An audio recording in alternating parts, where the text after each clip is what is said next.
Hip-hop, a global force of creativity, expression and power.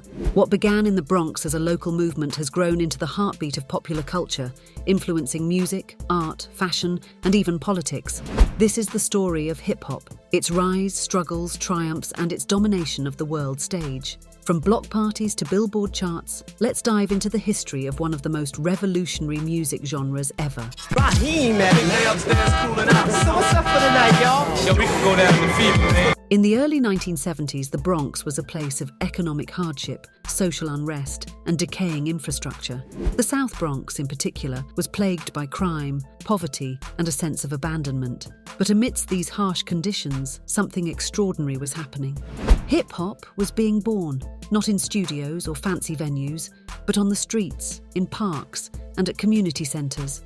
It was the voice of the youth, a response to the oppression they faced. At the heart of it all was DJ Kool Herc.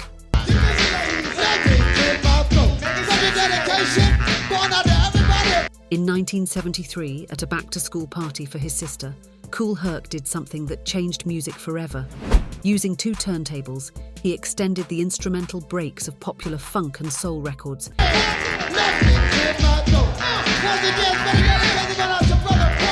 creating what would come to be known as the breakbeat. This was the moment when hip-hop's defining sound was born. Dancers, later known as b-boys and b-girls, flocked to the dance floor during these breaks to show off their moves. But hip-hop wasn't just about music. It was a cultural revolution that had 4 key elements: DJing, MCing, breakdancing, and graffiti art. Together, these elements formed the backbone of hip-hop culture, giving young people an outlet to express themselves in ways they never had before.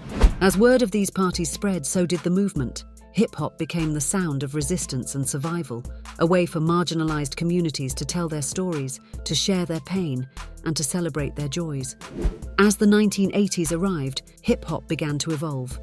What started as a local phenomenon in the Bronx soon spread to all 5 boroughs of New York City. They think that I'm a new jack, but only if they knew that. They who think wrong are they who can't do that style that I'm. It was no longer just an underground movement, it was becoming a cultural force. With the rise of pioneers like Grandmaster Flash and the Furious 5, Run DMC, LL Cool J and Public Enemy, the genre entered what is now considered its golden age. This era saw the birth of socially conscious rap, where hip-hop became a platform to address the systemic issues affecting Black and Latino communities in America. Keep playing, and I get furious quick, and I take it for a walk through hell. Freeze your dome, then watch out. One of the most iconic examples was Grandmaster Flash and the Furious 5's 1982 hit, The Message. With its stark lyrics about inner-city struggles, The Message showed that hip-hop wasn't just party music. It could be a powerful tool for change. Run DMC took the genre mainstream, blending hip-hop with rock in their groundbreaking collaboration with Aerosmith on Walk This Way. They opened the door for hip-hop to cross over to new audiences, proving that the genre had limitless potential. Meanwhile, Public Enemy, led by Chuck D and Flavor Flav, revolutionized hip-hop with politically charged anthems like Fight the Power. Their music was bold, unafraid to call out racism, police brutality and inequality in America. Hey, yo, my man, keep your head up into the hoods. East Coast, West Coast, somewhere. Chuck D famously described rap music as CNN for black people, and in the late 1980s, hip-hop became a primary vehicle for social activism. By the early 1990s, hip-hop was no longer confined to the East Coast. A new wave of artists emerged from the West Coast, bringing with them a different sound and perspective. Dr. Dre, Ice Cube, and NWA put Los Angeles on the map with their raw, unfiltered portrayal of life in the streets of Compton. Gangsta rap was born, and it shocked mainstream America. NWA's controversial lyrics in songs like F.E.M.'s The Police spoke to the anger and frustration felt by many African Americans facing police violence and racial profiling. I'm tearing up shit. MC Ren controls are automatic. For any dumb motherfucker, it starts static. Their music gave a voice to the voiceless, but it also sparked debates about censorship and the responsibility of hip-hop artists. Meanwhile, on the East Coast, a new generation of rappers like Nas, Wu-Tang Clan, and the Notorious B.I.G. was shaping the sound of New York. Nas's Illmatic is often cited as one of the greatest hip-hop albums of all time, with its vivid storytelling and lyrical depth. But the most famous rivalry of the 1990s was between two giants, Tupac Shakur and the Notorious B.I.G.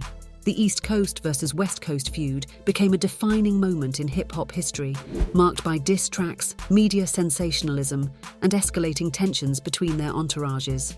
The East Coast-West Coast rivalry turned deadly in the mid-1990s. In 1996, Tupac Shakur was murdered in a drive-by shooting in Las Vegas.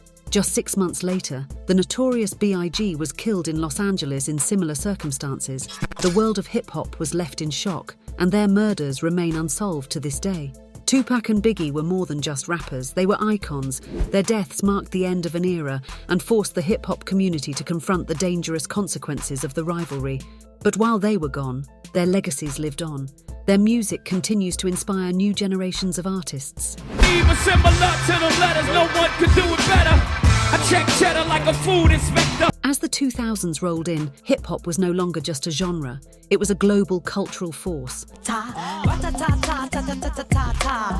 me so good I say blah blah blah. Artists like Jay-Z, Eminem and Missy Elliott dominated the charts, selling millions of records and performing to sold-out stadiums worldwide. Hip-hop had officially crossed over into mainstream culture, but as hip-hop reached new commercial heights, it also diversified. Southern rap, led by artists like Outkast, Lil Wayne and T.I. $90 in the almighty power of that chopper, sister, brother, son, daughter. Brought a fresh sound with trap beats and crunk energy. Meanwhile, the Midwest saw the rise of artists like Kanye West, whose innovative production and introspective lyrics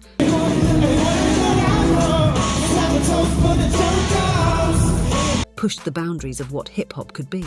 The 2010s saw hip-hop cement its place as the most popular genre in the world. Kendrick Lamar became a voice for a generation with his politically charged albums like To Pimp a Butterfly. Cardi B broke records and shattered glass ceilings for women in hip-hop, while Drake consistently topped the charts. I'm sorry, I just, the nerves are so bad.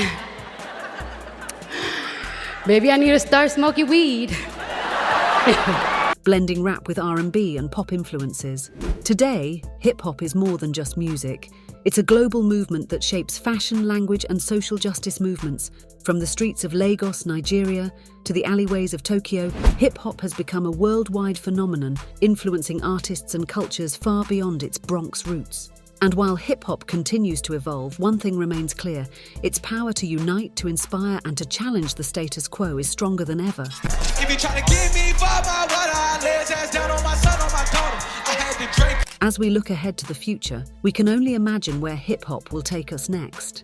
From the Bronx to the Billboard charts, from street parties to global arenas, hip-hop's journey is a testament to the resilience and creativity of those who built it. What's your favorite era of hip-hop? Let us know in the comments below. And don't forget to like, subscribe, and hit that notification bell for more deep dives into the music that shapes our lives.